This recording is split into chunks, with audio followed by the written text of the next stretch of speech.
You are standing in a sun-warmed courtyard in Roman Egypt. Sometime in the 2nd century CE, the air is still and heavy with the scent of hot fabric and faint citrus oil. Behind you, a thick stone wall shields the textile workshop from the wind. Off the Nile, before you, a girl named Terentia bends over a shallow stone basin, rinsing the day's last linen with water that smells faintly of lye and lavender ash.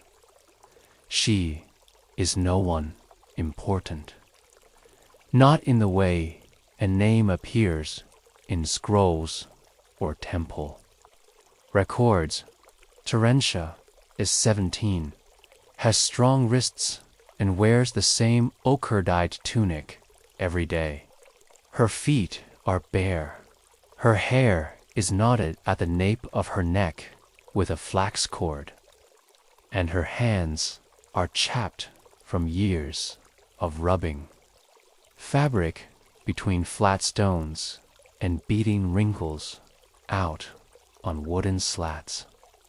This place, this courtyard of the Afazina Linteria, or linen workshops, not a glamorous part of Roman life. It is far from the colored marble bathhouses of Alexandria or the echoing columns of a senator's home. Here, everything smells faintly of warm cloth and salt. The walls are streaked from generations of sun exposure. A dozen girls work here, each tending to their own row of wooden racks where linen sheets hang out to bleach in the harsh sun. Terentia's job is simple: to make fabric ready for the men who write and think and trade. She does not write herself only, the men do that. But the scribes, the clerks, and the record keepers all need linen to wrap their scrolls. And every week, one of them walks from the scribes' hall down the alley to this courtyard to collect freshly cleaned strips. The same boy comes each time. He is quiet, narrow-shouldered, a little older than Terentia. His name, she learns from the first invoice, is Lucan, and his handwriting is tiny and clean. Neat rows of Latin script, curved, just so. The first few times, he doesn't speak much. He says only 3 lengths, or for the tally ledgers. Terentia nods, washes her hands, and folds the cloth while it's still warm from the sun. He never stays long. Lucan isn't particularly interesting, not at first. His tunic is always stained with ink near the cuff. His sandals squeak slightly, and he has a way of blinking more than necessary when he stands in sunlight. But Terentia notices him for one reason. The little drawings, it begins accidentally. One afternoon, Terentia finds a slip of papyrus tucked inside the bolt of linen. She's unfolding. It's not part of the order form. It's torn from some other document, possibly a reused scrap from a student tablet. But on the back, someone has drawn a very small cat. Its ears are too big and its tail curls like a ribbon. It's smiling. In a lopsided way, she says nothing. Perhaps it was meant for someone else. The next week, Lucan returns and doesn't mention it. But the following week, there's another scrap, this time folded more deliberately. Inside, a tiny drawing of a sandal with a flower blooming out of it. Silly, quiet, thoughtful. Terentia does not tell anyone. The other girls wouldn't care much, and the overseer, old Junilla, would probably throw it away. So Terentia starts tucking the little slips into the hem of her apron. She never writes back. She doesn't know how, but she begins tying the linen bolts. Just a little neater when she knows Lucan will be coming. She lines up the seams. She polishes the clay seal before pressing it onto the wrapping. Lucan still doesn't speak much. Sometimes he stumbles over the step leading into the courtyard. Once he drops a stylus, and his face turns red as a pomegranate. But each week, the drawings continue. A donkey yawning, a cracked jug, a girl holding a fig. Always simple, always hidden inside a layer of cloth. Never too obvious. Outside the quiet exchange. Life continues in its usual dull rhythm. The workshop's days are divided into familiar stretches of labor. Mornings are for soaking the cloth. Middays are for scrubbing and beating it dry. Afternoons are for folding. Once a month, they dye fabric with madder root, and everything smells sour and red. When there's a lull, the girls boil water to rinse their hair or mend the hems of old tunics. Terentia finds peace in the repetition. There's little excitement, but also little sorrow. Sometimes, late in the afternoon, when the sun turns the limestone walls, orange Terentia watches the dust in the air and wonders what Lucan's life is like on the other side of the alley. What does a scribe do all day, truly? Sit on a low stool and copy inventory lists, read census records. Does he eat his lunch beside other ink-stained boys? Or does he take his bread alone? Does he draw because he's bored? Or because he sees things no one else notices? One afternoon, Lucan arrives late. His ink-stained fingers are bandaged. Terentia offers the wrapped bolt in silence. But for the first time, he hesitates before taking it. He points, a little nervously, to the jar of sealing wax beside her. "May I?" he asks. She nods. Lucan presses a small round stamp into the hot wax. It's not the official workshop seal, something he brought himself.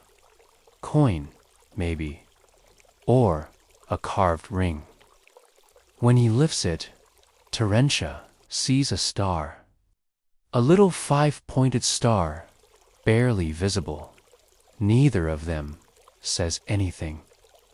The next week, she waits too long to speak. Lucan is halfway down the alley when she realizes she forgot to give him a reply token. A gesture, something to acknowledge the star. That night, after scrubbing her arms raw from dyeing madder fabric, she slips a dried fig leaf into his next. Linen bolt, it's old, pressed flat and nearly translucent. She hopes he'll understand. Days pass. Then, weeks. Other scribes begin coming instead of Lucanolder men, younger apprentices, all unfamiliar. The drawings stop. Terentia folds her cloth in silence, staring at the dusty corner of the courtyard where Lucan used to stand. Had he left? Had someone seen the drawings? One morning, while sweeping ash from the dye pit, Terentia notices something caught between the bricks of the wall. A rolled scrap. She pries it free, heart, THUD, in G. It's a drawing of a papyrus tree. At its base sits a little girl holding a fig leaf in her lap. On the back, written in small, careful Latin, are 5 words. Do you still watch sunsets? Terentia folds it quietly and tucks it into her apron, dusting her hands off with a linen scrap. She says nothing, but when the next boat leaves her, hands for the scribe's haul. It carries a pressed petal of lotus dot, and with it an unspoken question. Would the drawings come again? Would Lucan? By the time the first figs of the season ripen on the edge of the Nile, the drawings have returned. They don't come every weeknight anymore. But when they do, they are more careful, less playful, more deliberate. A small sketch of a cart with uneven wheels, a half-finished star in the corner of the parchment. Once, the side profile of a girl sitting beside a wide basin, her hands dipping into imagined water. Terentia cannot tell if it is meant to be her, but she pretends that it is. And sometimes, in the quiet before dawn, when the other girls still sleep and the world is the color of linen soaked in moonlight, she pulls the parchment from under her cot and traces the lines with her fingertip. The drawings make her feel odd, not in a dangerous way, just unfamiliar. Like a door she hadn't noticed before now, quietly cracked open. She's never spoken to. Lucan beyond the brief exchange of fabric. Their words are still few, but they've begun glancing. Little moments when she hands him the cloth and he brushes it with more care than needed. When she tucks a leaf, a thread, or a small shell fragment into the folds, and he looks at her just a second too long after finding it. Still, there are limits, right? She is a servant. He is only slightly better, just a minor clerk, but still in a different world. She cannot read or write. He cannot walk into the workshop for too long without drawing suspicion. The older girls in the courtyard begin to notice that she smiles now in the afternoons, that she hums while folding. One of them, Prima, nudges her and says, "Thinking about your dream boy again." Terentia says nothing, but the blush gives her away. Prima is kind. She keeps the teasing soft and never mentions it to the overseer. The overseer, Junilla, would not be pleased, not because she believes in strictness, but because she believes. In practicality, Love, she says, is a distraction for women who do not yet understand how long a day can be. One evening, something unexpected happens. Terentia is called out of the workshop not far, just around the corner to the back storeroom, where the merchants sometimes leave late-night orders or where coins are counted under watch. The guard at the door is missing, which is strange, and the shadows in the corridor are long and warm from the oil lamps' low flicker. There, standing awkwardly with a small wooden tablet under one arm, is Lucan. He isn't supposed to be here. The scribes don't come outside official hours. But he's dressed more carefully than usual, his sandals newer, and in his other hand is something wrapped in linen. Not official, he says quickly before she can speak. It's just a gift. She doesn't take it right away. I asked one of the palace messengers, he says, about you. Told him I owed a debt to the workshop girls. He laughed and said, the debt must be light. The wrapped cloth is small. She finally accepts it, slowly. Inside is a stylus, polished, unused, and a tiny piece of scrap parchment with her name written on it, not in the usual clean script of a scribe, but larger with care, as if he had written it for her to copy. Her heart thuds. I thought, Lucan says, maybe you might want to learn to write your name. Terentia has no answer, but she nods. That is all. He doesn't linger, doesn't even touch her hand when he passes the gift.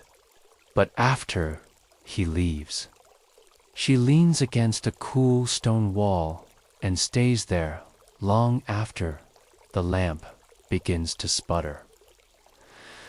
That night, in her cot, with a small oil dish beside her and the stylus clutched in one hand, she begins to trace first lines, then curves, then again. Weeks pass and their rhythm changes. Lucan begins to arrive earlier, sometimes pretending to check a ledger that doesn't need checking. Terentia, in turn, finds reasons to linger beside the racks, folding and refolding the same bolt. Their conversation remains brief, but the silences begin to feel like words waiting to bloom. One day, she hands him a scrap of linen with 4 crude letters scratched onto it. Not ink, she has none but charred stick lines that spell TER, looks at it, smiles softly, and murmurs, it's a beginning. That evening, she finds a new parchment waiting for her beneath the basket of folded seams. On it, more letters. A simple phrase, written slowly. You have a quiet brightness. She holds it for a long time. Long enough for the oil in the lamp to sputter, for the shadows to grow long, for the world to feel a little less silent. But as summer deepens and the heat thickens, life shifts. A new overseer visits the workshop stern, suspicious of idle talk, especially between workers and clerks. Orders are now double-checked. Time near the gates is limited. The courtyard is quieter. The other scribes return for the cloth bolts, and Lucan is sent away for some errand across the river. Terentia doesn't see him for 12 days. She keeps working. She cannot stop. Her fingers scrub. Her arms carry. Her face remains blank, but in her apron pocket sits the stylus. She touches it often on the 13th day. As the evening light begins to stretch long across the racks, she finds a new drawing. Beneath her basin, it is a boat, small, crude, with 2 passengers. The girl is reading. The breeze returned the following week, a little gentler than usual. It stirred the flax fibers hung out to dry on the upper racks and made the linen dance like 100 quiet ghosts. Terentia stood barefoot on the workshop rooftop, where few others ever went, her arms resting on the ledge, her mind elsewhere. The drawing of the boat sat tucked in her sash. She'd looked at it more times than she could count.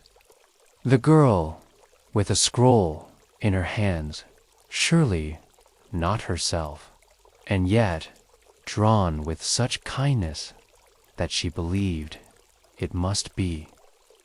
The boy at the other end of the boat held no stylus, just looked forward. The boat had no paddles. It simply floated. She had begun to wonder, was this drawing a goodbye? Lucan had not returned, nor had he left another message. Junila had grown stricter. The scribes now sent anonymous boys for linen none familiar, none slow enough to slip a note. Some of the older girls whispered that something had happened in the record hall, a mistake in the tax rolls, or a clerk caught sneaking into restricted archives. No one named Lucan was mentioned, but Terentia feared the worst. In her heart, she kept a tight lid over hope. Still, every morning she looked beneath the fold cloth, inside the scrap baskets. Once she found a feather. Another time, a smudge of ink on the corner of a delivery tag. Both meant nothing. Yet she kept them anyway. Then, on the day of the Barley Moon Festival, when the weavers were allowed half a day to themselves, something changed. It began with a voice, hesitant, low. Terentia. She turned. There he was, Lucan, standing in the shadows beside the dye pots, his hair damp with sweat and a small linen satchel slung over his shoulder. He looked thinner, tired, but when he smiled, her knees almost gave out. "I wasn't sure you'd be here," he said. "I always am," she said softly. He stepped closer, glancing toward the workshop door. "I only have a few minutes." "Is everything?" "I'm being transferred to Hermopolis. The archive office there is short-staffed." Hermopolis. 3 days upriver. Her throat tightened. I didn't want to leave without seeing you, without ... saying something. He fumbled for something inside his satchel, told. Out a folded square of parchment. It's not poetry or anything, but I wrote it for you. She opened it slowly. The parchment was thicker than usual, the kind used for final records or important correspondence. On it, in the same careful hand, were 6 words. I would float with you anywhere. She read it once, then again, then closed her eyes and let it settle in her chest like a warm stone. When she looked back at him, his eyes were searching hers. I know it's foolish, he said. You're here. I'll be gone, and we hardly know one another. We know enough, she whispered. He touched her hand then, for the first time, briefly. Fingers, 2 fingers. It sent something electric through her arms and spine. Not excitement, but recognition. All right, he said. I can't read yet. I'll teach you, in drawings, if I must. She smiled. You already have. He left that evening. She watched the ferry from the riverbank long after the sun dipped low and the crickets began their soft choir. In the days that followed, she resumed her duties, rinsing, folding, bleaching, but with a secret folded in the hem of her tunic. She kept the parchment. Every few weeks, a courier would bring linen orders, and inside would be a tiny imija leaf, a wheel, a loaf of bread, a feather, her name in different scripts.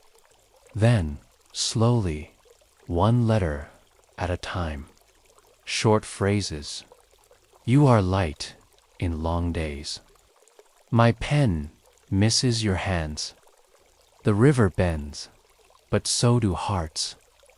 And then, one day, a small envelope. Inside, a single sentence. I have found a house. It is small, but near the river. There is space for a loom, if you ever come. She never told anyone, not Prima, not even her mother, who had never asked what lay behind her daughter's new, quiet smile. But in the night, under the lamp, she practiced her letters. T-E-R-E-N-T-I-A. By spring, she could write it clearly. By midsummer, she could read his words.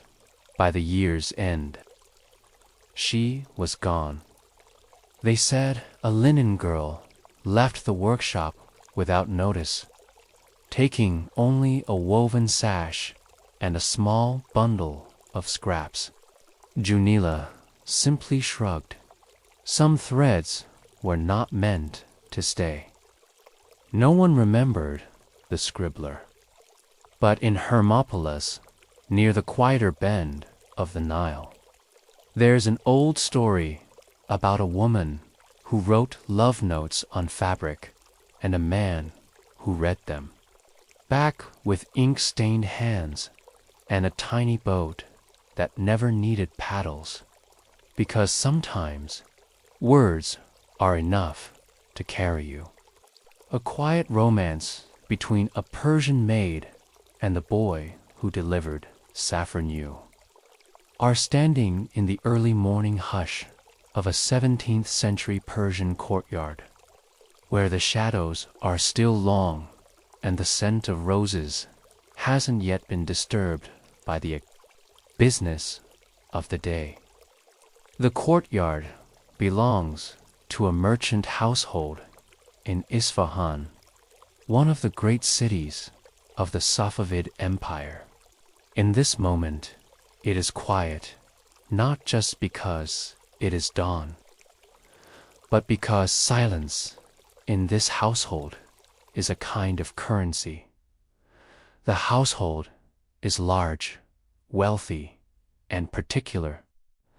The master is a silk merchant who deals with buyers from Constantinople and Mughal India.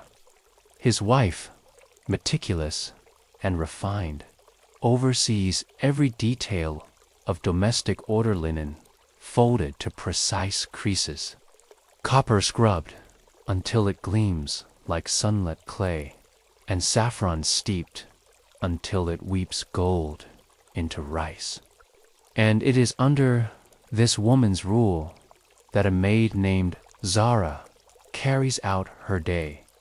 Zara is not especially remarkable. She is not the prettiest among the staff, nor the tallest, nor the most cunning, but she is the one who listens best. She has a way of doing things quietly and thoroughly. She remembers how much sugar the mistress likes in her morning tea, how the old cat refuses to eat unless fed on the top step of the eastern staircase, and that the youngest daughter has to be reminded gently, not sternly, to wear her slippers. Outside, Zara remembers everything because forgetting is dangerous for someone like her, someone whose presence in the house is contingent upon being helpful, invisible, and calm. Her job begins before the sun fully rises. She starts in the kitchen, where she checks the sacks of rice and wheat, takes count of the dried apricots, and refills the rosewater bottles from the small stone earned by the garden. She prepares trays for the other maids. Then she waits for the boy who delivers the saffron. The boy is never early, never late, always at the same moment when the sunlight first pierces the kitchen wall and lands on the brass scales Zara uses to measure lentils. His name is Hamid.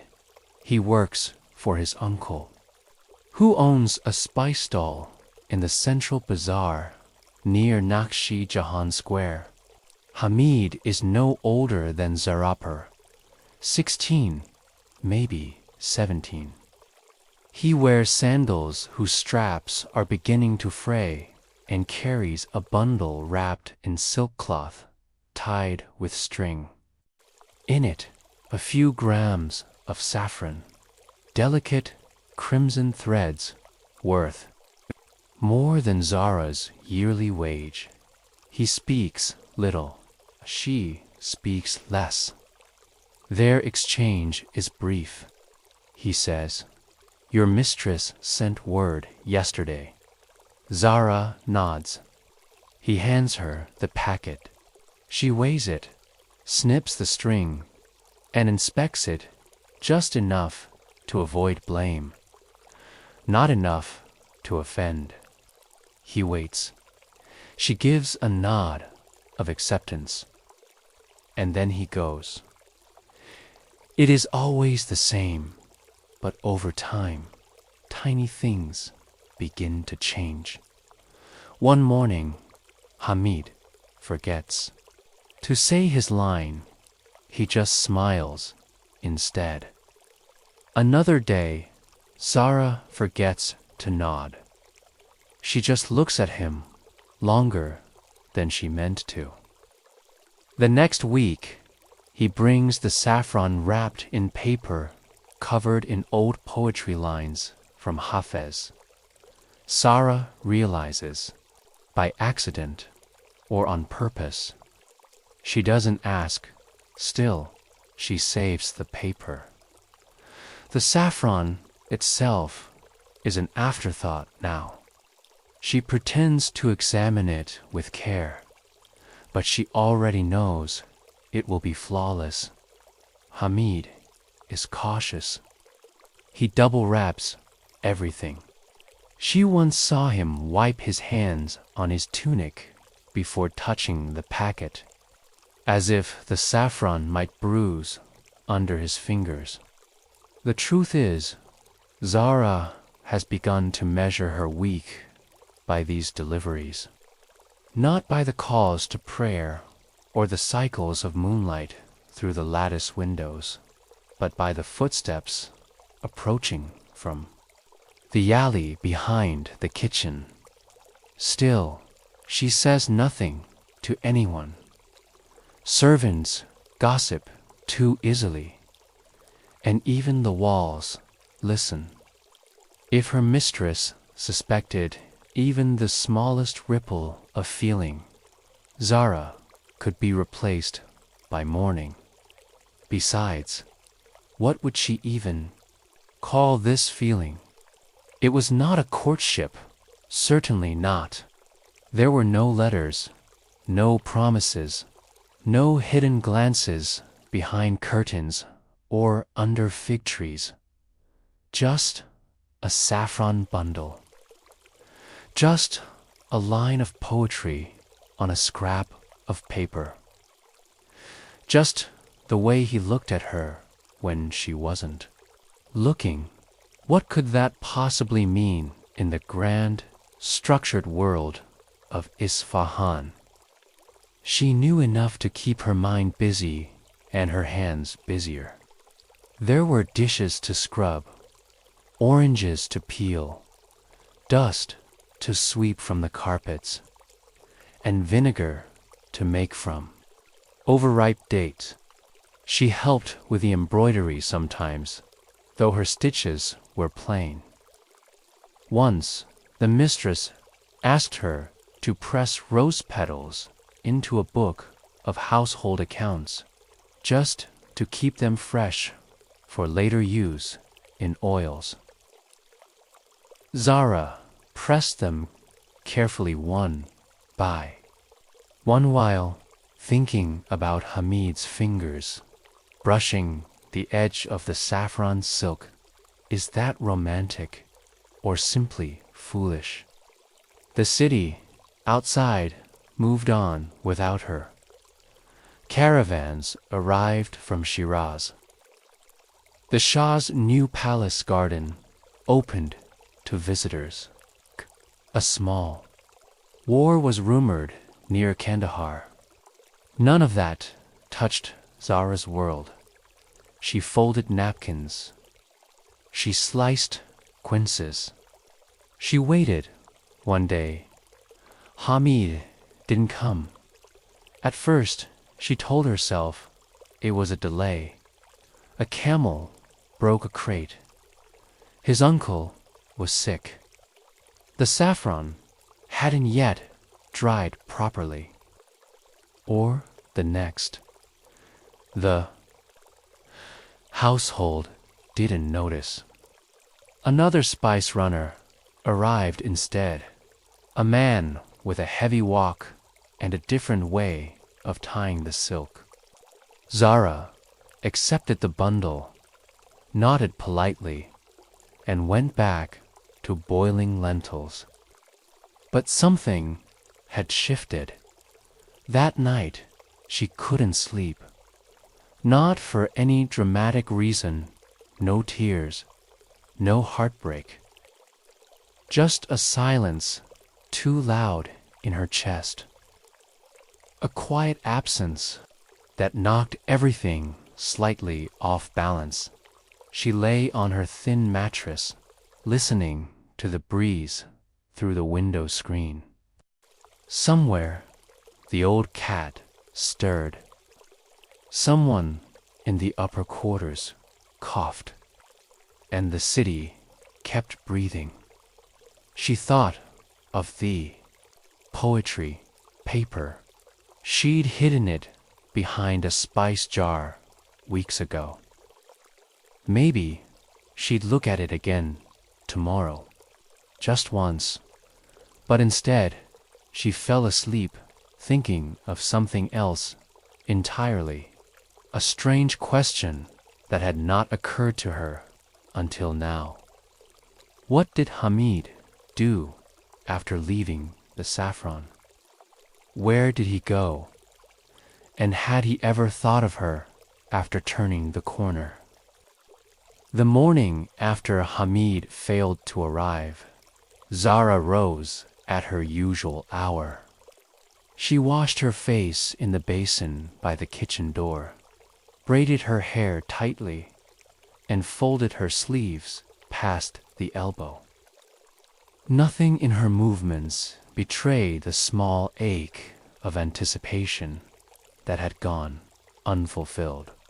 She had not been expecting him. She told herself this again and again, as if repetition could wear down the edge of disappointment.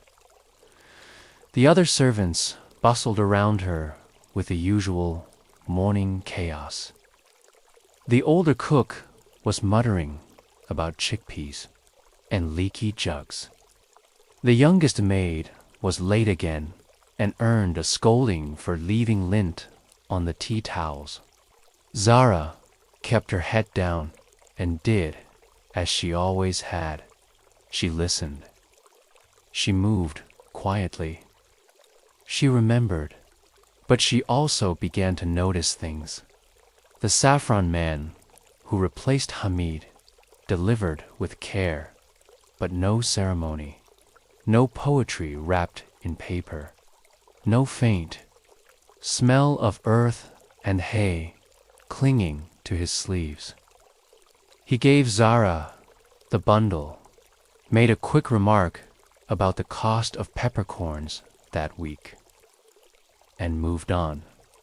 For 2 more weeks, Zara pretended not to care. Then, one late afternoon, she was sent to the bazaar to help her mistress's sister choose new embroidery threads.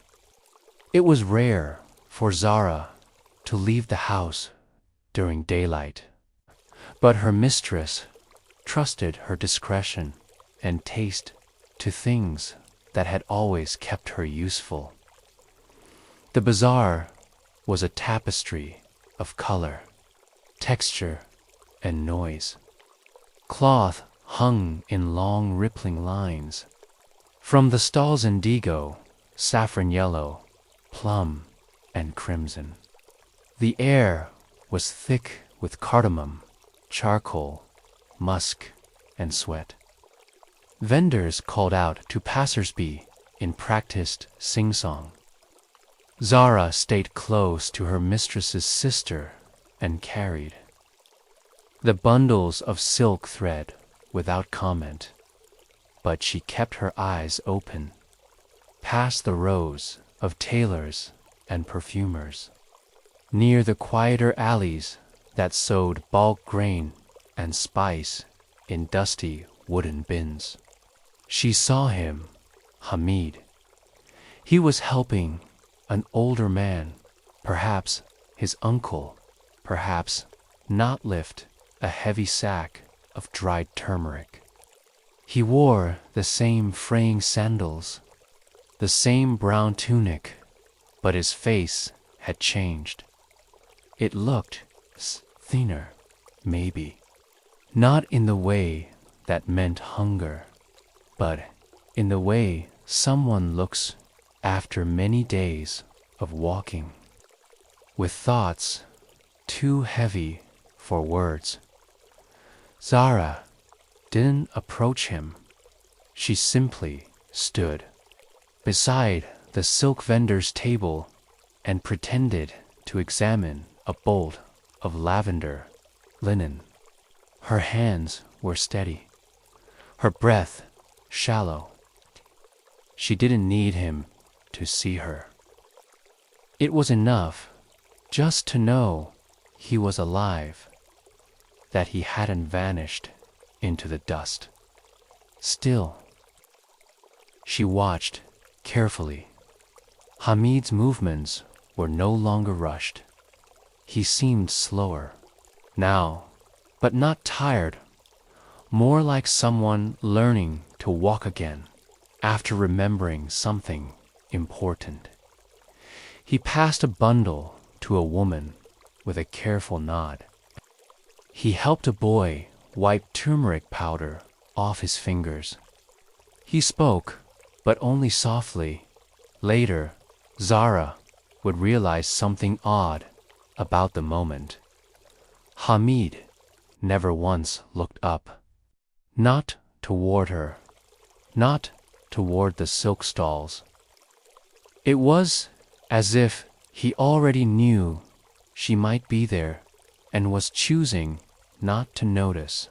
The next morning, Zara added rose water to the lentils. No one asked for it. The cook gave her a look, but didn't protest. The mistress never tasted the food herself before it was sent upstairs, so there was no scolding. Zara added it for herself, because Hamid had once asked just once why the house's lentils smelled different from others in the neighborhood. She had laughed a little and said it was a secret recipe.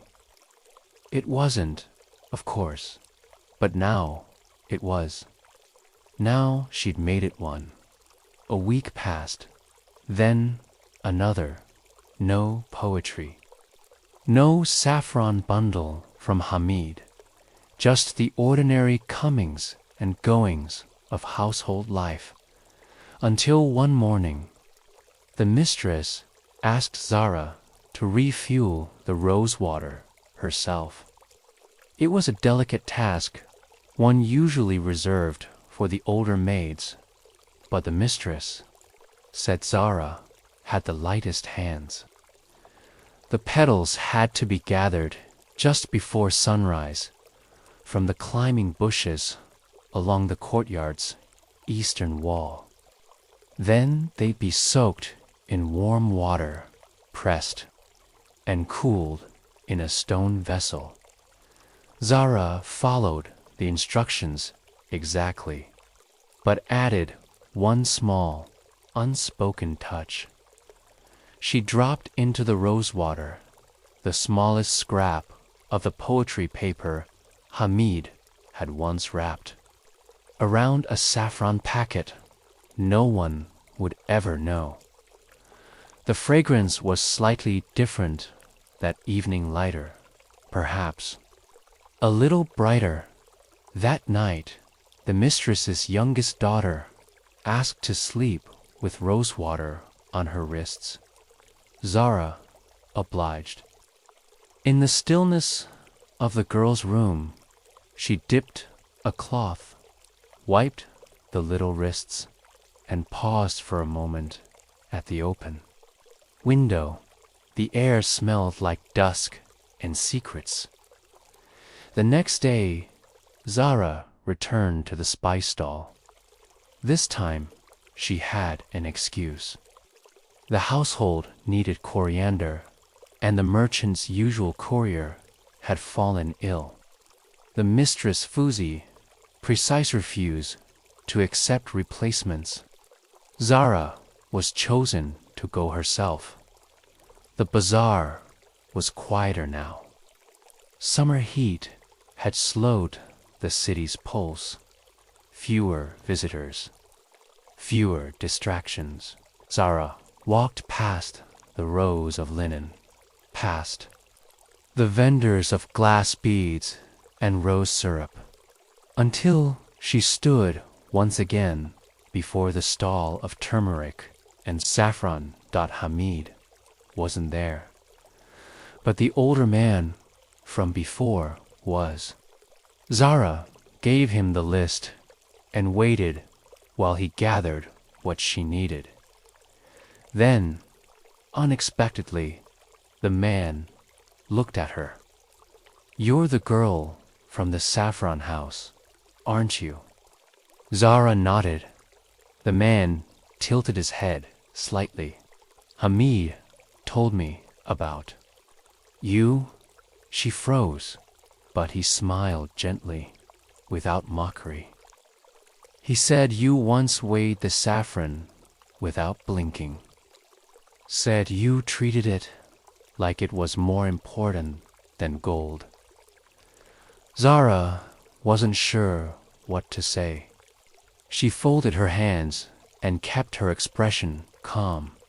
The man continued. "He hasn't been the same since you stopped receiving his bundles. Said the kitchen never smelled quite right again." Zara blinked. "I told him," the man said, handing her the coriander and wrapping it slowly, "that some things can't be measured on brass scales." Then he added something quietly, like an afterthought. "He'll be at the Eastern Fountain tomorrow, at first light, if you want to return a favor." Zara carried the coriander home in silence. That night, she didn't sleep. She pressed linen twice, checked the jars of pickled garlic, set aside the mint, and waited. Would she go? Would she risk it? The Eastern Fountain was tucked beside a ruined garden wall near the old city gate. It was not far, but far enough to feel like a separate world. Zara slipped out before the courtyard birds had begun to chirp, before the other maids stirred, before the cat began its morning patrol. The fountain was still. A bird landed, flew off again, then footsteps, and then Hamid. He didn't smile. He looked as uncertain as she felt. They stood for a long moment, neither speaking. Then Zara reached into her sleeve and withdrew a small cloth packet inside. A rose petal. Hamid took it without a word, and somehow that was enough. The morning sun, pale and peach-hued, began to slide gently through the slutted shutters of the spice merchant's house, casting long sleepy stripes across the cool floor tiles. In the quiet servants' quarters, tucked at the far end of the courtyard, Parvana was already awake. She hadn't slept much. Her body had laid still, but her thoughts had danced and shifted like silk drying in the wind. The boy's hands had smelled of saffron and dried quince, and his words, those few, fumbling, honest words, had lingered longer than the jasmine in the night air. She went about her morning duties as usual, quietly, thoroughly, but something had shifted. When she scrubbed the pots in the kitchen, she did so with a certain distracted gentleness. When she pressed almond paste into delicate cakes for the household's second meal, she remembered the cracked fingernail on his thumb, how he had tucked his hands behind his back when he laughed. It was strange, really, how many small things one could notice in just a few meetings, and yet what could possibly come of it? She was a maid in the merchant's house. He was a saffron runra mule boy, practically whose visits were irregular and always brief.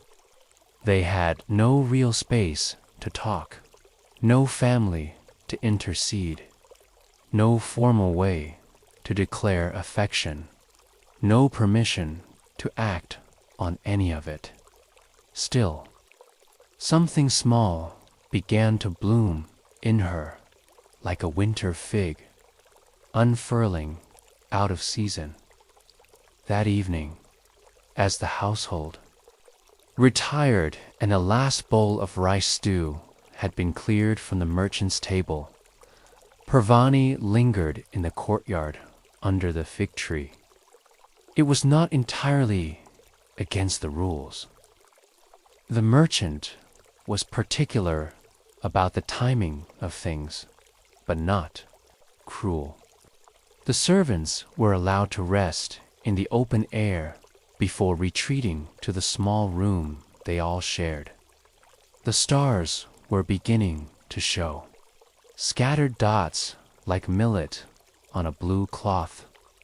And then she saw it. Not the boy. Not yet. Just a saffron thread, tucked between two bricks in the far wall of the garden right at the base, where ants sometimes marched in and out with their burdens. No one would have noticed it unless they were looking for it, unless they knew to look.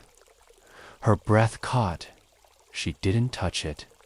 She just sat back, cross-legged on the stone, and felt her heart shift again. This time, like a rug being beaten, out-old dust rising up into the cold night when he did arrive. It was nearly a week later. This time, there was no delivery, no package, no explanation. He was helping the merchant steward count stores in the cellar. Or so the steward claimed, though Parvani guessed that wasn't true at all. She had been gathering lentils from the pantry when she nearly ran into him at the top of the steps. They both stopped short.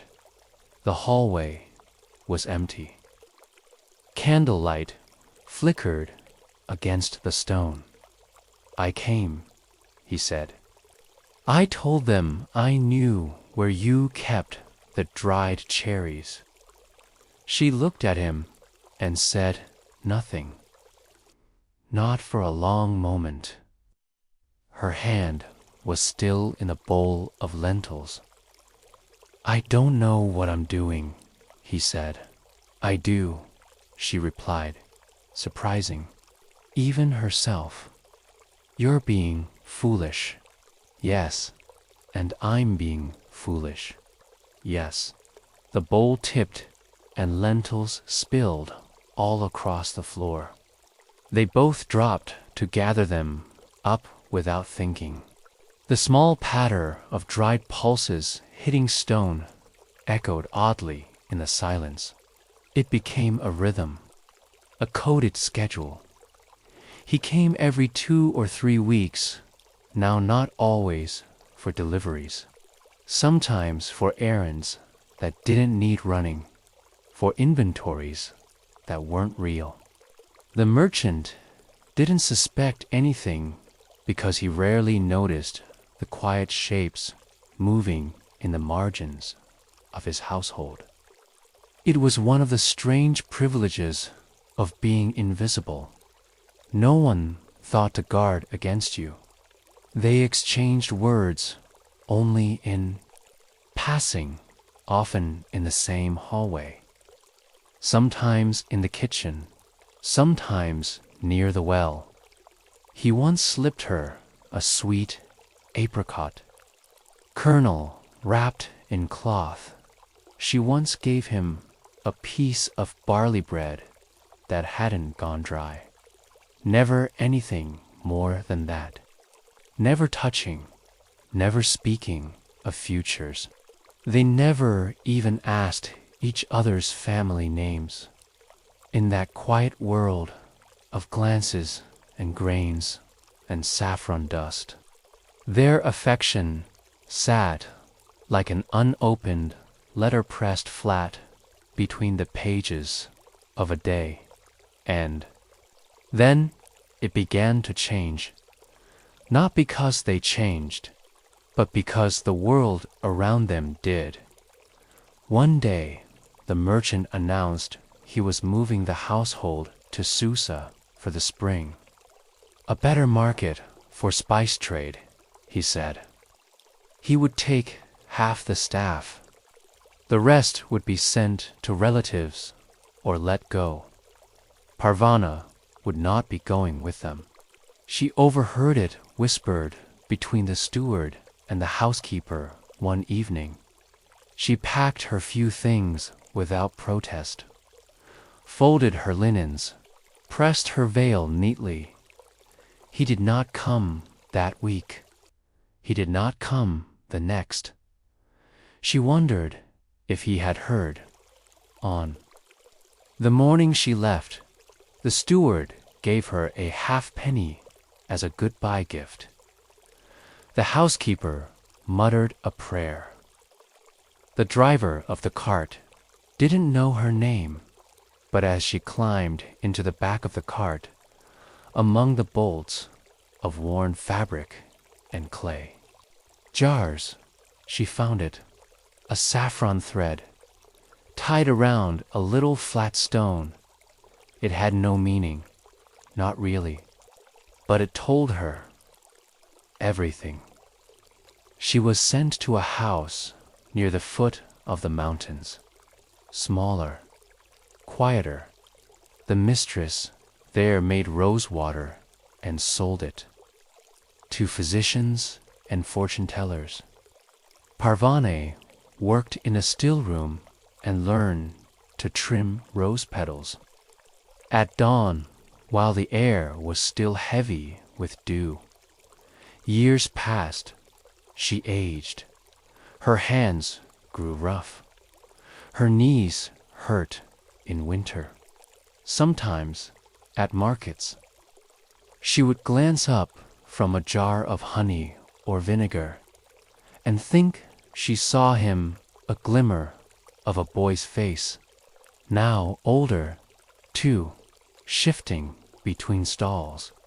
Once she saw a saffron runner. Not him.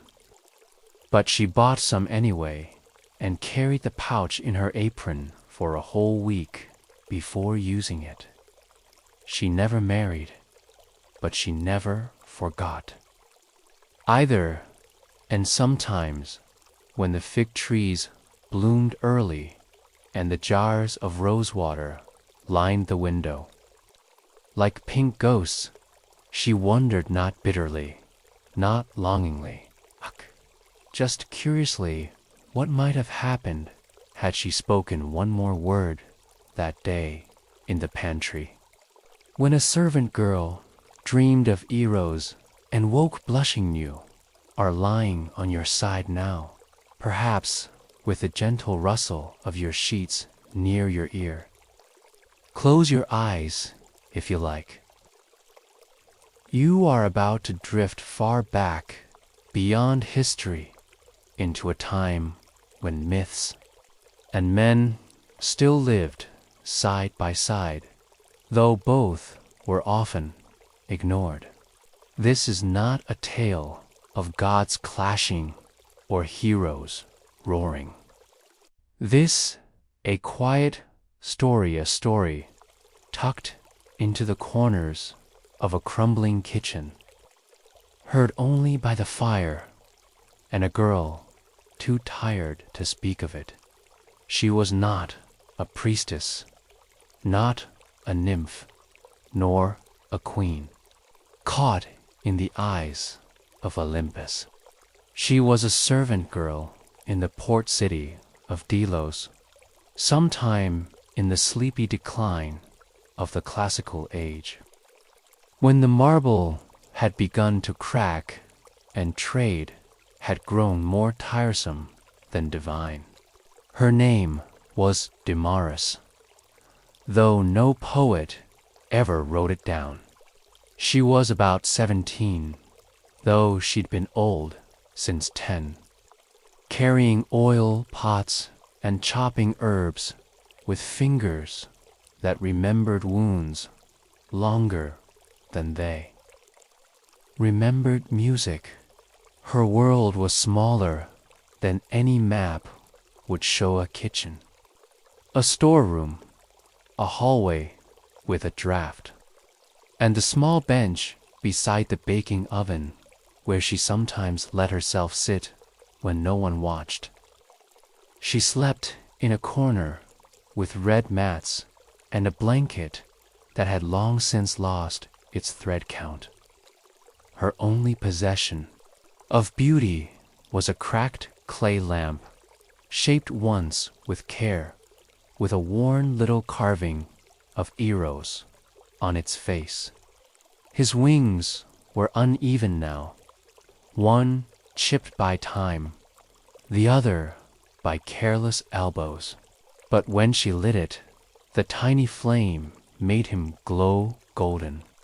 And in the light of that flicker, Damaris sometimes allowed herself to feel soft. Damaris did not know much of Eros, not in a temple sense. She had seen his little marble forms in the shrines, fat and playful, sometimes blindfolded, sometimes aiming arrows at goats and soldiers alike. But in the old story, her grandmother had whispered once, long ago, under a fig tree, Eros was not only the god of love, but the god of small, aching desires, the wish to be noticed, the longing for a warm hand when your feet hurt, the blush that came when someone looked too long at you while tying their sandal, and so, on nights when the house was quiet and the master snored and the bread was cooling on its tray, her listening to the flame's low hum, she didn't pray, not exactly. It would have felt foolish, but she let her mind drift toward him, arrows of the aching things. She thought of the boy who delivered figs to the kitchen door, whose eyelashes caught flour whenever he laughed. Did not know her name. Once he had offered her a plum, and her fingers had brushed his by accident. And for the rest of the day, she dropped everything she touched. She had never spoken of these things, not even to herself aloud. But inside the cracked curve of the lamp's dish, she kept a single grapeseed from that same plum, now shriveled and long since dried. It was absurd, but not untrue. The dream came on a night when the sea had gone strangely quiet. Even the gulls had stopped their bickering. Damaris had worked late, scrubbing out a pan of burnt lentils and massaging oil into the feet of the mistress who always wept without warning. When she finally curled into her mat, her hair still damp from the wash basin, she lit the lamp though, just for a moment. Eros glowed with one wing and then dimmed. And in her dream, though she did not know, it was a dream she found herself walking barefoot through a grove of laurel trees. The leaves were trembling, though there was no wind. She wore a shift, too, fine for a servant, and her feet made no noise on the ground. The air smelled of honeyed wine and wet clay. There, sitting on a flat stone beneath a fig tree, was a boy. He was not the fig seller, nor was he a god in the scent statues would carve. He was simple and lovely and unreadable, and he was holding her lamp. "You dropped this," he said. She wanted to ask him where or when or why his hands didn't burn, but she couldn't speak. She could only blush, and even in the dream she felt the heat of it rise like steam. He smiled, not cruelly, not like the boys who teased the kitchen girls. This smile was slow, like butter melting on warm barley bread. He placed the lamp on the ground between them. The flame flickered upright without fuel. And Eros on the clay lifted his head and looked at her. Damaris woke before anything else could happen. The dream had not ended. It had only paused, like a secret, waiting under the pillow. She lay in the half-dark of the kitchen corner, and the lamp beside her was cold. But her cheeks were warm, and she knew she had been seen. She never spoke of it. Who would believe her? Dreams, they would say, come from cheap wine or sore backs. But all day, as she chopped dill and folded linens and fetched buckets, she held that warmth in her chest like coals in an old brazier. And that night, she dared to light the lamp again. The days went on, as they always do, even in stories where gods brush against mortals. But Damaris moved through them as if the air had thickened not unpleasantly, but like honey stirred into warm milk.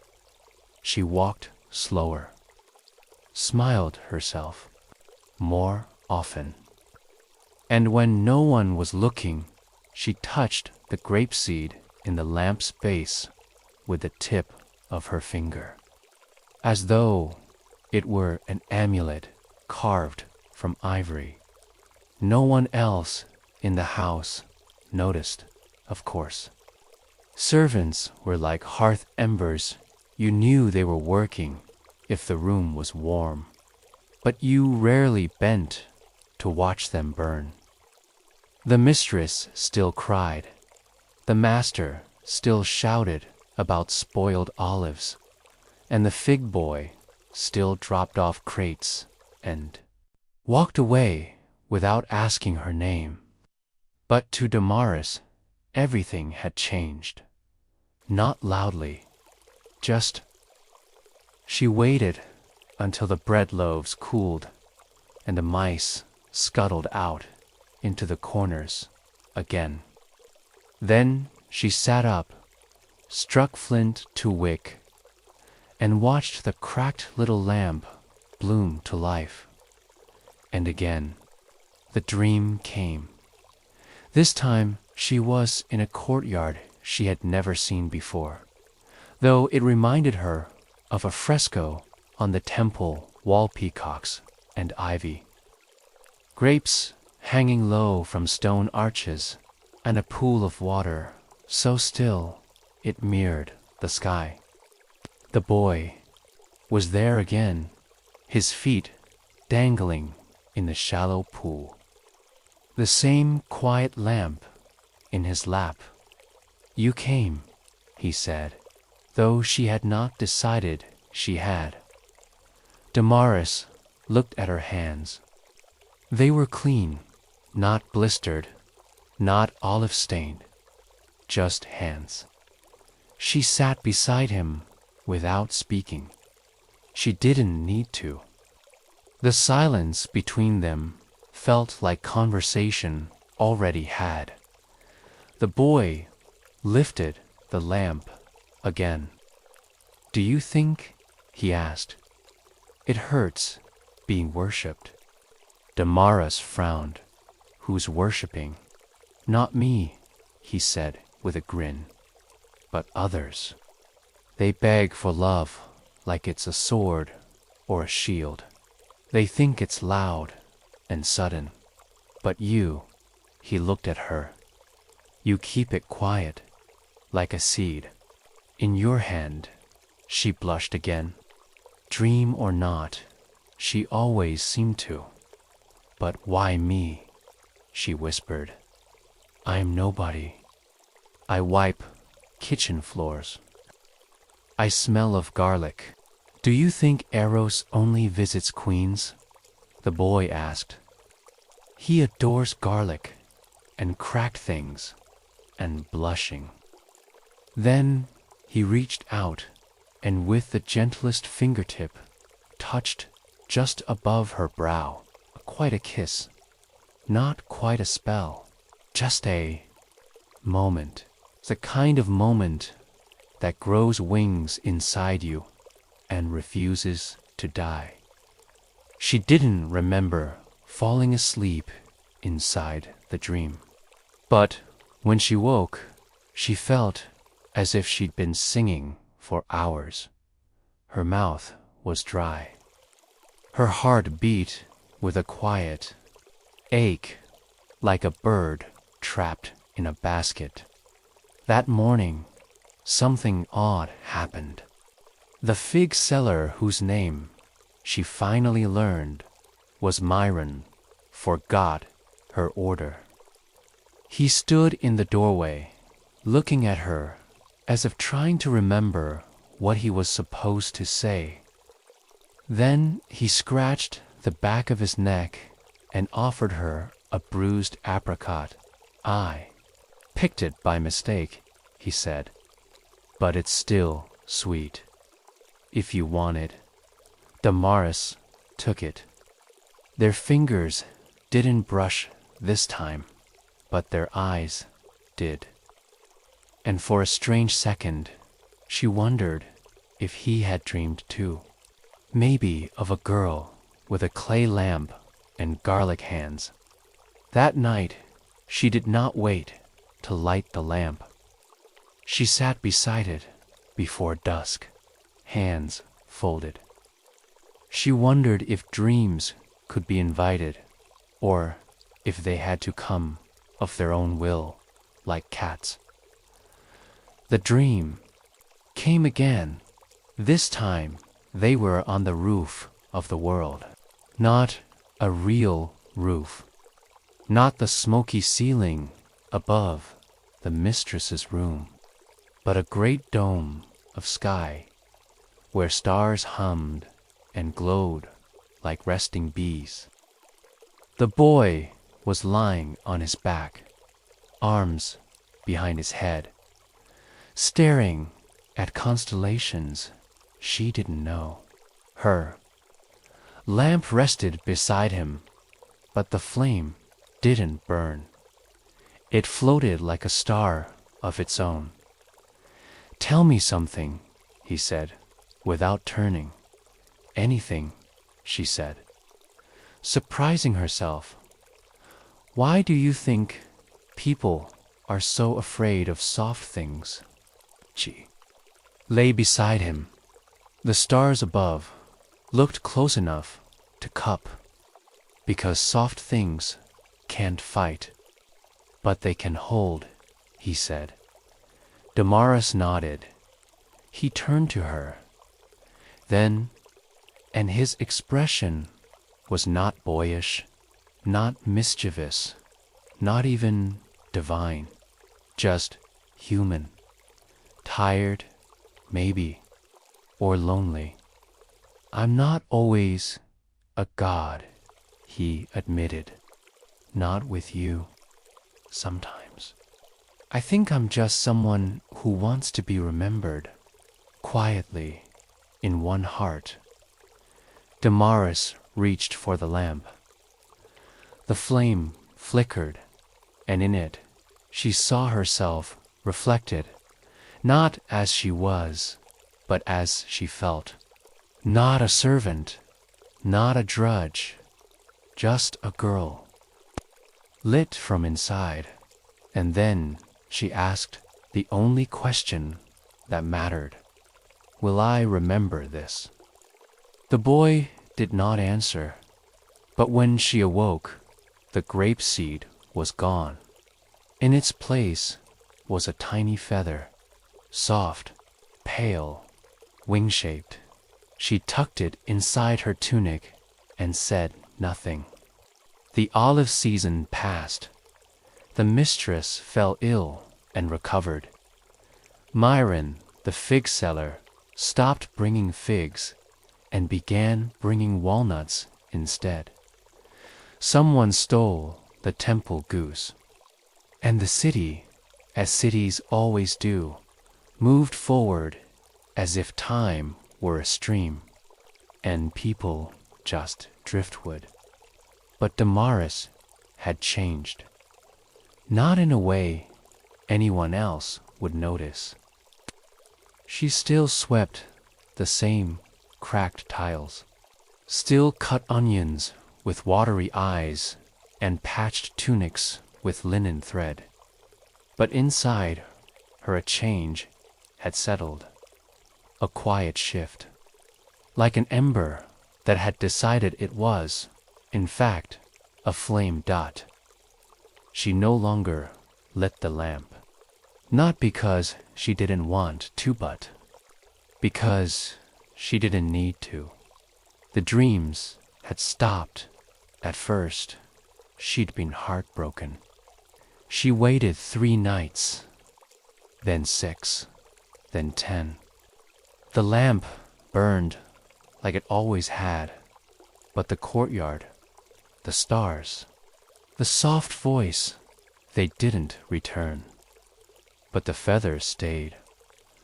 Some mornings, she would take it out and just hold it.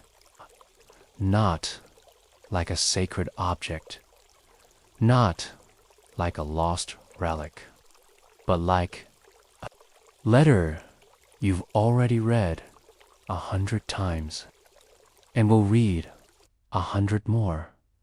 And perhaps, without noticing, she began to listen to the world differently.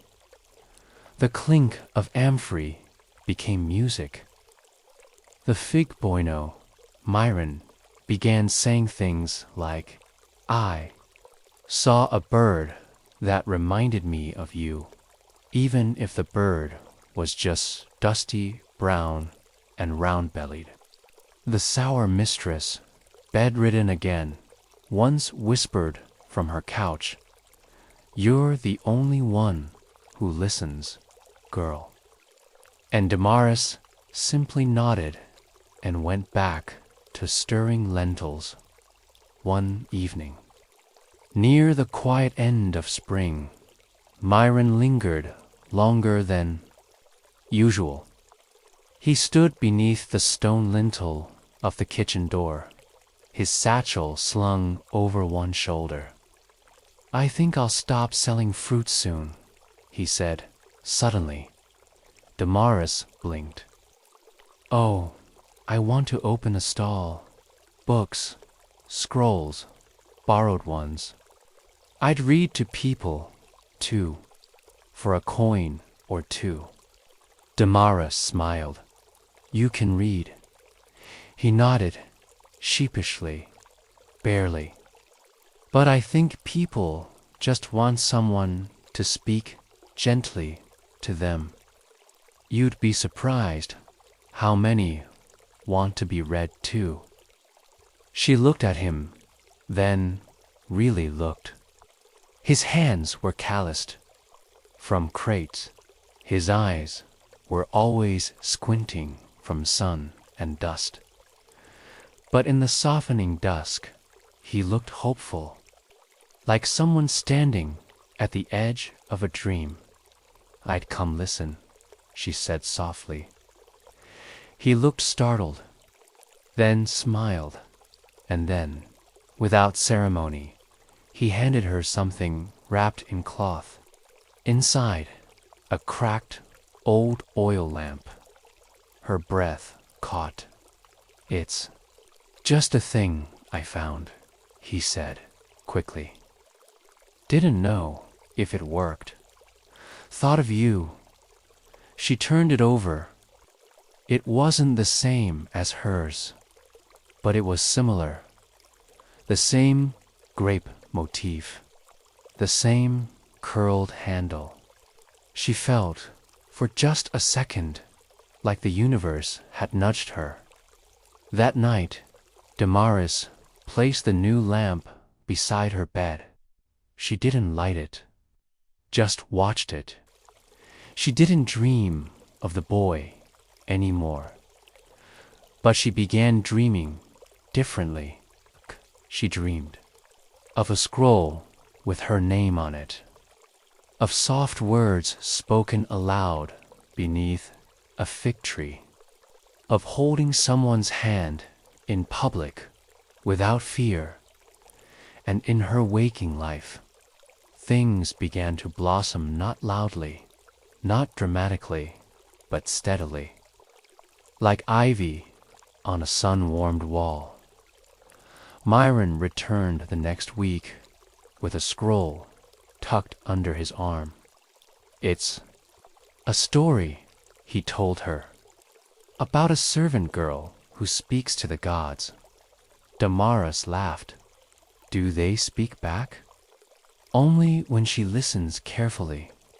So she listened, and as years passed, as the city grew older, and Damaris too, people forgot many things. They forgot who had shouted about spoiled olives, forgot who had owned which house, or when the temple goose returned. But some still remembered the soft-voiced woman who ran the reading stall with the fig man.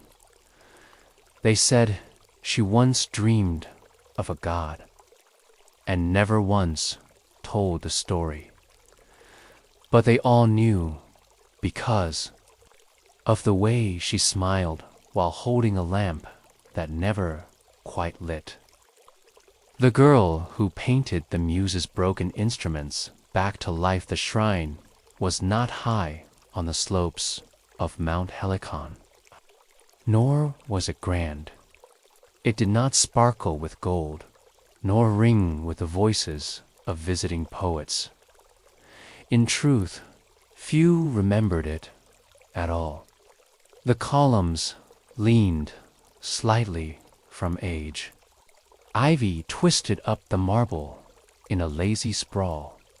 The wind often rustled louder than the prayers. But to Cleo, it was the entire world.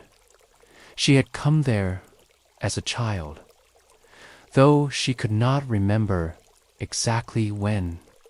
Her aunt had sent her for temple. "Duty," she had said, with a wave of her hand and a basket of bread. But there had been no priestess waiting, no hymns, no bustling festivals, only a half-sleeping caretaker named Olaros, who slept more than he swept, and an aging tortoise who wandered the sanctuary floor and never once gave his name. Cleo's job was simple: tend to what remained. The shrine, once devoted to the nine muses, was now more of a memory than a temple. But it still needed someone to keep the rain out, to brush bird droppings from the altar, to make tea for Olaros when his bones ached in the wet months.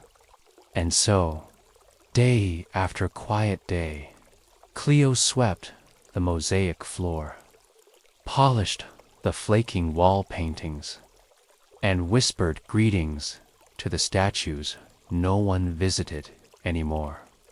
She liked the silence. Most of the time, the statue of Calliope had a crack along her left cheek. Cleo would trace it, sometimes with her fingertip, as she passed, murmuring apologies for not knowing how to fix it. The statues of the other muses stood in a half circle behind her, their once bright instruments now faded, chipped, or missing entirely. Terpsichore's flute had long ago fallen from her hands and lay in two pieces beneath her feet. Lyre was so faded it seemed painted in ghost tones. Cleo had tried to repaint the strings once with crushed berries and olive oil, but the mixture turned to dark like dried blood. She scrubbed it off in guilt, whispering, "Sorry, sorry," as though the muse herself might scold her from the marble. Still, she continued to try. Olaros, the sleepy caretaker, had little interest in the muses or their instruments. "They'll stay broken." He would grunt, stirring a pot of lentils over his little fire. That's how time works. Gods don't mend things anymore, not small ones anyway. But Cleo didn't believe him, not quite. She didn't believe the muses had forgotten their shrine entirely. Perhaps they were just waiting quietly, like the tortoise, like her. And so she began her own little rituals in the mornings. She lit a single oil lamp and walked slowly past each statue. She would whisper their names softly, pausing in front of each one. Calliope, 4 epic songs. Clio, 4 stories. Of old Erato, for hearts and their aching. Thalia, for laughter. Melpomene, for tears. Polyhymnia, for holy things. Terpsichore, for dancing feet. Utopy, for flute tunes. Urania, for the stars I don't understand. She didn't expect answers, but she liked saying the names aloud. They felt round and warm in her mouth, like chestnuts. She would polish the dust from their sandals, offer wildflowers from the mountain paths, and once, when her own comb broke, she left it at the feet of Melpomene. "Since I wept, and you understand that," she whispered. Her favorite part of the day was just after lunch, when the sun had warmed the marble enough to sit against with bare arms. She would bring out the cracked instrument spits of lyres, broken kitharas, hollowed out reed pipes, and lay them out in the courtyard like bones waiting to be named. With slow care, she cleaned them with lemon water, sanded the splinters. With pumice and repainted edges with the pigments she had made from herbs, charcoal, and a stubborn blue powder that always stained her fingertips. None of them sounded right, of course. She didn't know how to tune them. The reeds squeaked, the strings buzzed, but the shapes were beautiful. And when she wrapped them in fresh linen and returned them to their resting places, the shrine somehow felt less forgotten sometimes. The wind would bring a strange sound, high, distant, like someone humming behind the clouds. Other times, the tortoise would pause beside one of the instruments and seem to listen, head tilted as though remembering a lullaby once. Cleo dreamed that the muses stood in a circle, watching her repaint Erato's lyre. None of them spoke, but Calliope smiled faintly, and that was enough to make Cleo wake with a blush and hurry to the shrine before sunrise. She brought offerings that morning, a pear, a strand of her own hair, and the best piece of linen she'd ever woven. She laid them at the base of the statues and said nothing at all. Some things did not need words. Olaros noticed. "Of course, you've gone dreamy," he muttered as she scrubbed soot from the old harp case, talking to stone, painting for ghosts. She only shrugged. "The statues are listening better than you," he grunted.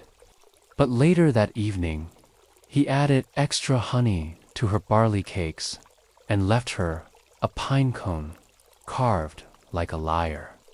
She found it resting against the statue of Erato and tucked it into her satchel without a word. The days passed, a little warmer, little quieter. The shrine creaked softly in the wind, as though stirring from a long nap. The cracked murals brightened just slightly under Cleo's gentle hand, and the broken instruments, though still mute, seemed somehow fuller, more themselves, though remembering what it was like to make music. Cleo didn't ask for miracles. She asked only for time, and the mountain, so far, had given it. It began with a single note. Cleo was brushing dust from an old psaltery, one of the boxy, stringed instruments that had been tucked behind the altar for years. It had no strings left, just the hollow wood frame, a smooth curve of faded decoration, and a faint scent of thyme and wax clinging to its sides. She had leaned in to inspect a carved figure along its edge, a small dancer frozen mid-leap when she heard it. A hum, a real one, faint and far, like a breath across a wineglass.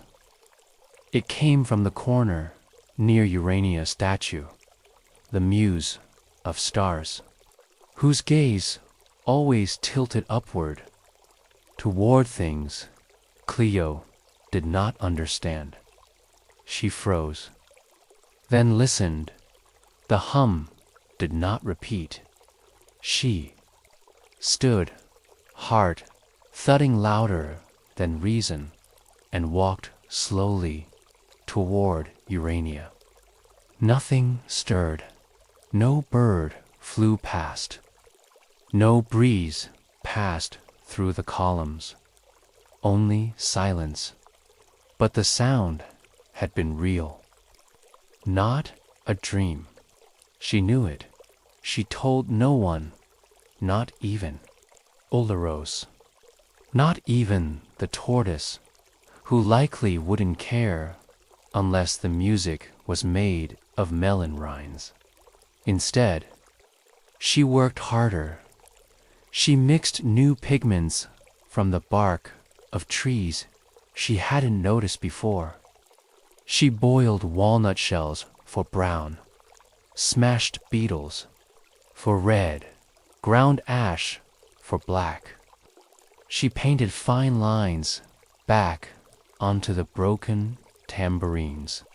She tied together the scattered reeds and strung them with thread, just to give them shape again.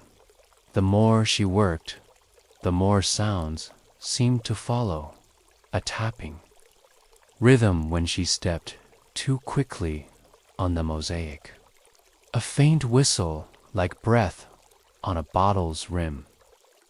Sometimes, when she passed behind the statues, it sounded like someone exhaled just after she did, mimicking her sigh like an echo with a heartbeat.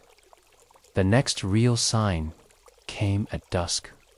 She had fallen, asleep in the courtyard, her back against the stone base of Thalia's statue, the muse of comedy. The sun had dipped, leaving the marble glowing gold, and Cleo had dozed off with paint on her fingers and a length of broken flute beside her. She dreamed of dancing not herself, but shadows, women in robes, twirling in the shrine's courtyard. One of them tapped a tambourine against her thigh.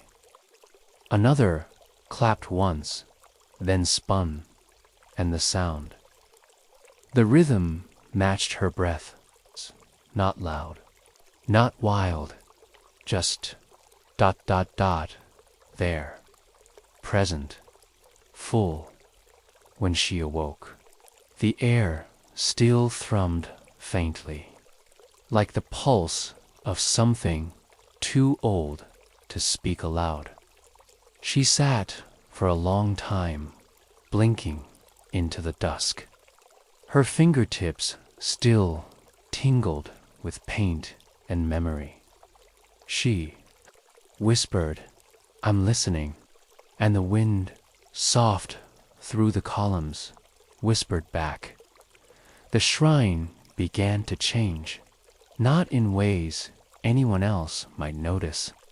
But Cleo saw it.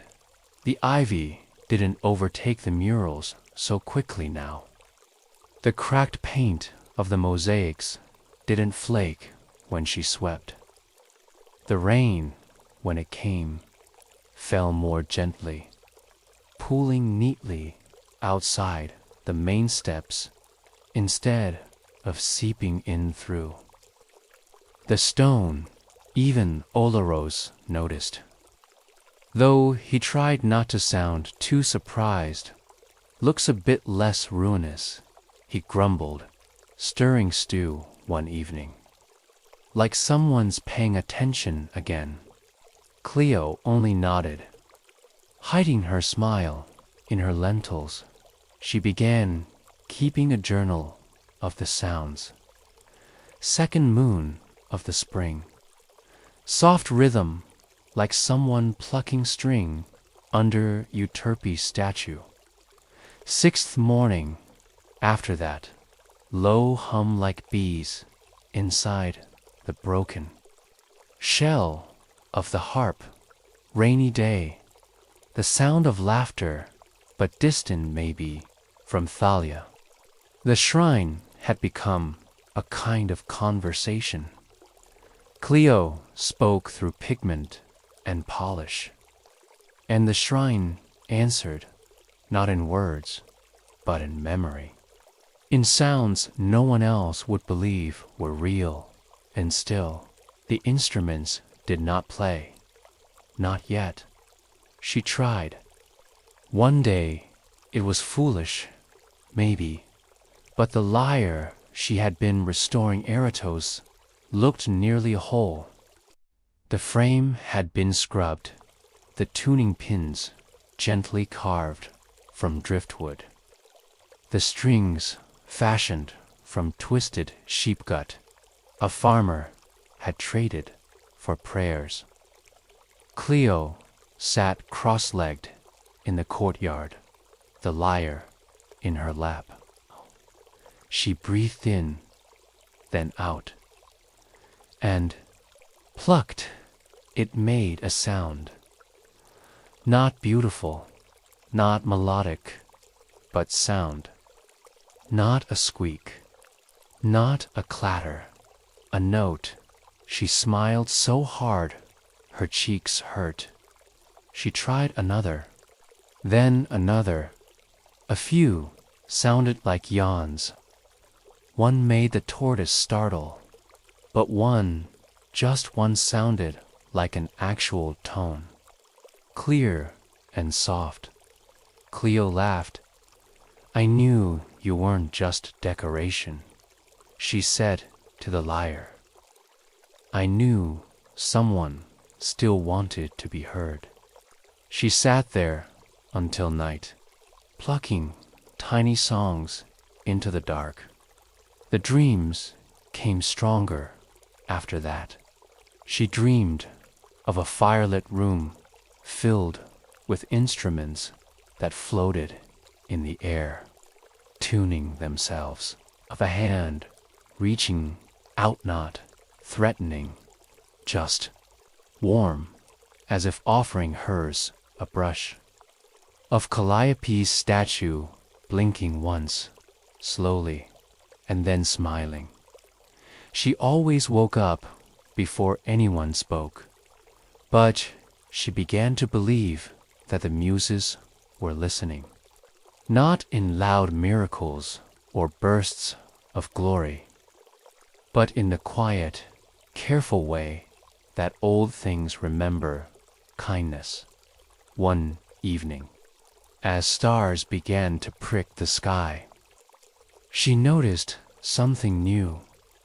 The tortoise who never changed his route, never varied his slow patrol, had stopped in front of the mural of Polyhymnia, the muse of sacred songs. He stared at it for a full hour. The next day, Cleo found a smudge on that same mural, a pale swipe across the chest of the painted muse, like a thumbprint left. In sleep, she hadn't touched that part. She stood very still. Then, quietly, she dipped her cloth in water and gently polished the paint back to brightness. "I see you," she said, softly, "even if you're only half here." The tortoise, as usual, said nothing, but he did follow her for the rest of the day. Cleo began writing lullabies, not because she knew how, not because anyone would hear them, but because the shrine felt sleepy. And songs were part of remembering. She scribbled them on scraps of parchment, some sweet, some strange, some just names repeated over and over. She sang them in the early light, or while tending her paints, or while mending broken lyre arms. She didn't sing for anyone else, only for the statues, for the instruments, and for whatever still moved in the silence.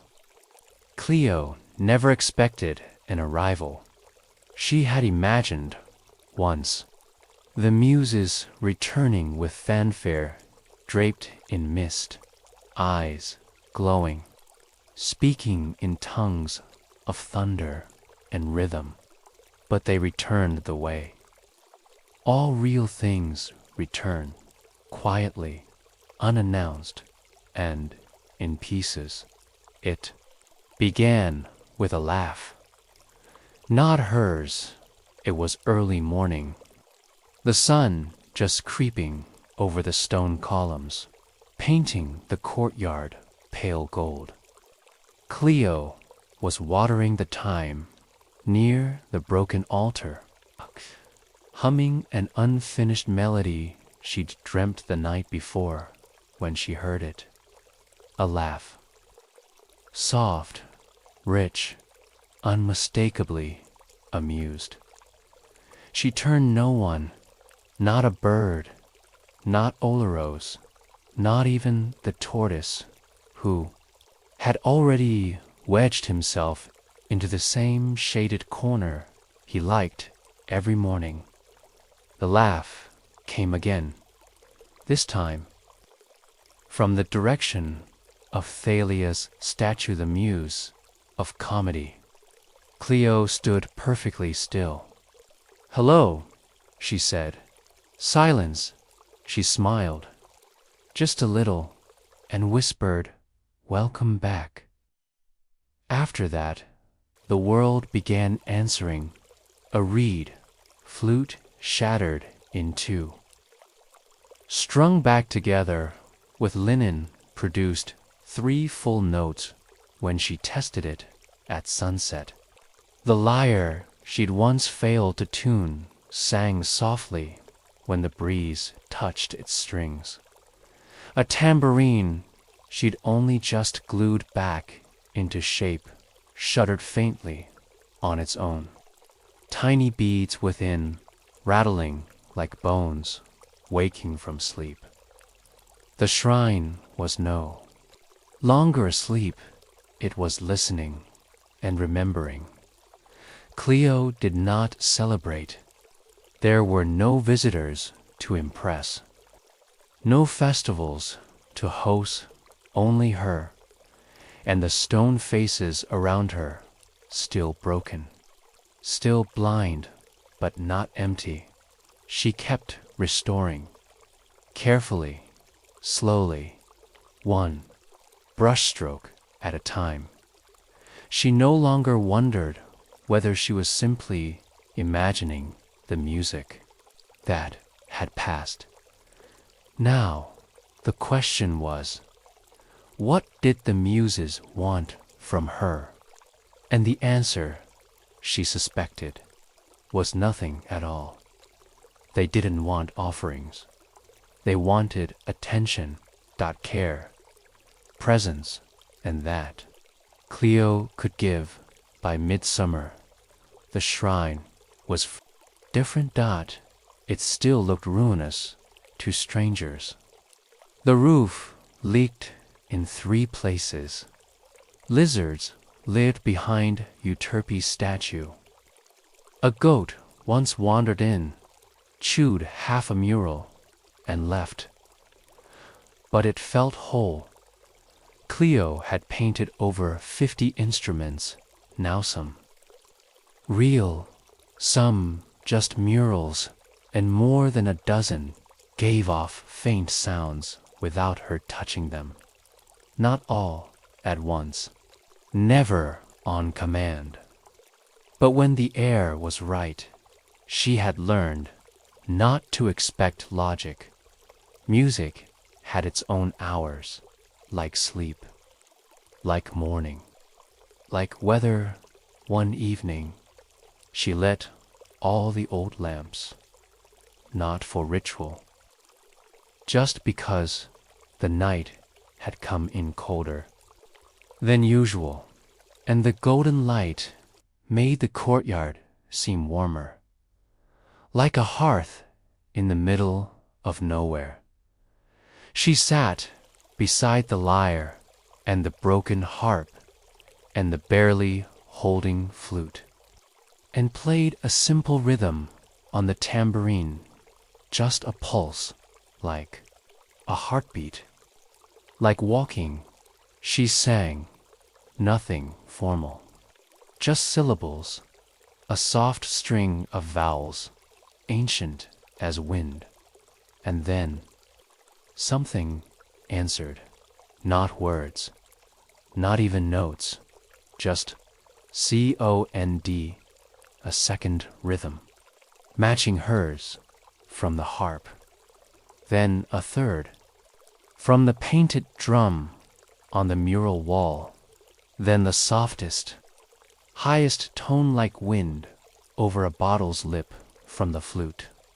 Cleo didn't cry. Not that night. She just closed her eyes, smiled, and let the music happen around her. In the days that followed, Olorose noticed he did not say, "The muses have returned." He did not say, "You were right." He simply muttered, "Odd echo in the courtyard today." almost musical. Cleo handed him tea and said nothing. He didn't need to know the names of the echoes. The tortoise became more active.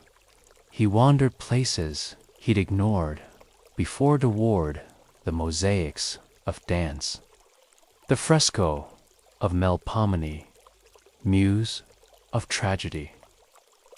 Once he climbed the first step of the old pedestal where Terpsichore had once stood. He didn't speak either, but Cleo suspected he knew more than most. He often slept beside the painted instruments now, as if guarding them or listening. The dreams returned. This time, the muses did not appear as mist or glowing figures. They came as shadows at the edge of lamps, as footsteps just beyond her sight. In one dream, she sat among them, not as an equal, just as someone present. They didn't speak, but she felt their hands brushing across her shoulders, smoothing her robes, adjusting her posture. She woke, rested, and covered in flecks of blue paint she didn't remember mixing. Eventually, pilgrims began to pass again, not many. A shepherd with sore knees, who asked no questions but left a flower by Urania's statue. A girl who played reed, flute, quietly until tears ran down her cheeks. A poet older than time, who stayed only long, enough to whisper, "It's true, she's here, they didn't stay." That wasn't the kind of shrine this was, but they felt something, heard something. Cleo never greeted them loudly. She offered them water, bread, a place to rest, and a promise that no music was truly gone, just misplaced. She had no idea if the muses would ever speak again. But then one morning was a single fresh feather, not from a dove or sparrow. It shimmered faintly like a quill from a dream. It was laid across her journal, the one she'd been filling with fragments of songs and lullabies. And in a delicate, unfamiliar hand, a single word was written on the open page: continue. That day, she repainted the shrine's front arch, no longer crumbling gray, but gold, sun-washed, quiet, gentle. And when she stepped back to look at it from the hill, the shrine didn't look broken anymore. It looked waiting and listening.